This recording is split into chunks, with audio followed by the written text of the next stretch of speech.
Hello friends, मैं आ गया हूँ आपके लिए चैप्टर नंबर 4 के मोस्ट इंपोर्टेंट क्वेश्चंस जो कि एग्जाम की व्यू से बहुत इंपॉर्टेंट है, इसलिए आप इनको अच्छे से समझ लेना। देखो, पहला क्वेश्चन जो हमारे लिए इंपॉर्टेंट है वो है पाई चार्ट। पाई चार्ट का क्वेश्चन जो है वो डेफिनेटली एग्जाम में आने वाला है, इसलिए ध्यान से समझ लेना। आपको एक चार्ट दिया होगा, एक आपको टेबल दी होगी जिसमें कुछ कलर्स या नंबर ऑफ पीपल या कुछ भी और भी यहाँ पर कुछ भी आपको डेटा दे सकता है, लेकिन आपको जो डेटा दिया हुआ है उससे आपको क्या करना है, पाई चार्ट बनाना है। तो पाई चार्ट बनाने के लिए सबसे पहले क्या करना पड़ेगा, हमें होल पार्ट निकालना पड़ेगा। अब ये होल पार्ट कैसे फाइंड करेंगे, तो होल पार्ट मतलब जो टोटल है उसमें से फाइंड करना है। तो देखो, जैसे ब्लू कलर के लिए होल पार्ट निकालना है, तो ब्लू कलर के लिए नंबर ऑफ पीपल है 18, तो ये हो जाएगा 18/36। ये ठीक वैसे ही है कि आपके 36 में से कितने नंबर है, 18 नंबर। तो होल पार्ट निकालना हो, जिस कैटेगरी का पार्ट निकालना है तो उसमें 18 बाय जो टोटल है वो राइट कर देंगे। सेंट्रल एंगल कैसे निकालेंगे इसका, सेंट्रल एंगल निकालने के लिए होल पार्ट जो आया आपको उसको किससे मल्टीप्लाई कर दो, 360 से मल्टीप्लाई कर दें। तो 36 से 360 कट हो जाएगा 10 टाइम, और 10 को 180 से मल्टीप्लाई करेंगे तो इसका जो सेंट्रल एंगल निकल के आ जाएगा वो आ जाएगा 180 डिग्री। अब ऐसे ही आपको ग्रीन के लिए निकालना है, तो ग्रीन का होल पार्ट आ जाएगा 9/36। अब 9/36 को किससे मल्टीप्लाई कर देंगे, 360 से, तो 360 से कट हो जाएगा ये 10 टाइम, इसका जो सेंट्रल एंगल आएगा वो आएगा 90 डिग्री। रेड के लिए निकालना है, तो रेड के लिए 6/36 होल पार्ट, और होल पार्ट को 360 डिग्री से मल्टीप्लाई करेंगे तो ये हो जाएगा 10 टाइम कैंसिल, ये आ जाएगा 60 डिग्री। येलो के लिए, तो येलो के लिए आ जाएगा होल पार्ट 3/36, और 3/36 को 360 से मल्टीप्लाई कर देंगे तो ये हो जाएगा 30 डिग्री। इस तरीके से मैंने हर कैटेगरी का यहाँ पर सेंट्रल एंगल फाइंड कर लिया है। बस ये सेंट्रल एंगल अगर आपने फाइंड कर लिए तो फिर आपके लिए पाई चार्ट बनाना बहुत इजी है। तो पाई चार्ट आप बनाए किससे, सेंट्रल एंगल से। मैं इनको इरेज कर देता हूं ताकि पाई चार्ट बनाने में अपने लिए इजी रहेगा। पाई चार्ट बनाने के लिए आपको किसी भी सूटेबल रेडियस का एक सर्कल बना लेना है। अब आपको इसमें पाई चार्ट बनाना है, तो सबसे पहले यहाँ पे जो सेंटर होगा उस सेंटर से एक रेडियस ड्रॉ कर दो, कैसे भी किधर भी।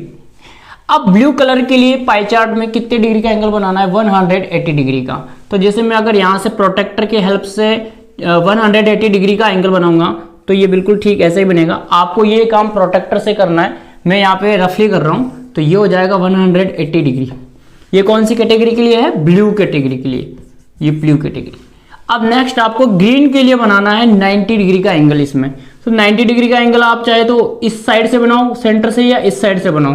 90 डिग्री का एंगल मैं इस साइड से बना रहा हूँ, इधर की तरफ से, तो ये बन जाएगा 90 डिग्री। और ये है ग्रीन के लिए, तो ये हो जाएगा 90 डिग्री, और ये ग्रीन कैटेगरी। इसके बाद जो कैटेगरी अपने पास है रेड, और रेड का एंगल बनाना है 60 डिग्री का।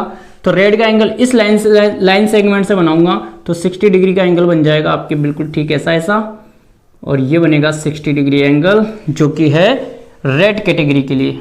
तो यहाँ पर रेड राइट कर देंगे। अब ये जो लास्ट बचा हुआ है ये रहेगा आपका 30 डिग्री ऑटोमेटिक, और ये रहेगा येलो कैटेगरी के लिए।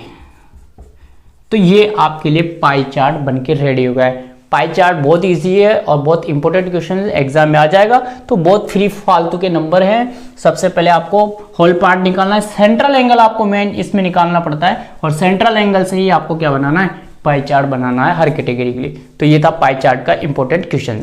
इसके अलावा और क्या इंपॉर्टेंट क्वेश्चन है, चलिए वो आगे उसके बारे में बात करते हैं। तो अभी आपने पिज्जा वाला क्वेश्चन देख लिया, यानी कि पाई चार्ट वाला क्वेश्चन देख लिया। उसके अलावा अब जो इंपॉर्टेंट क्वेश्चन है वो है आपके प्रोबेबिलिटी से रिलेटेड।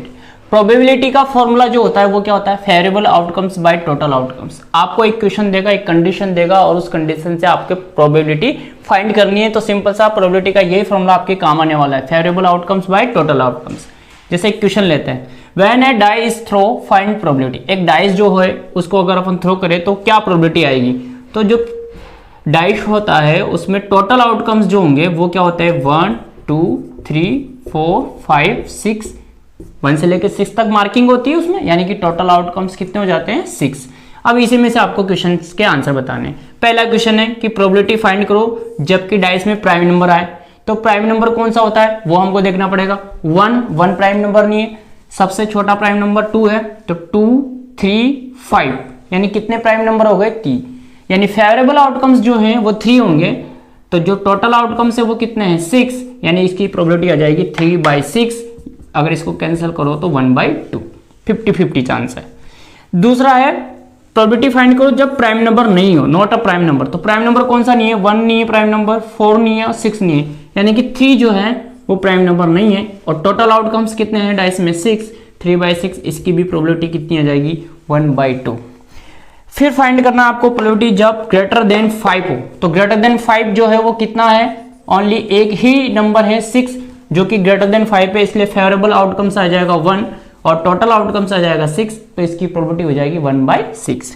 अगला है प्रोबेबिलिटी फाइंड करो जब नॉट ग्रेटर देन 5, यानी 5 से बड़ा नंबर नहीं हो। तो 5 से बड़ा नंबर नहीं है, 5 तक तो हो सकता है, यानी इसमें 5 जो है वो काउंट हो जाएगा।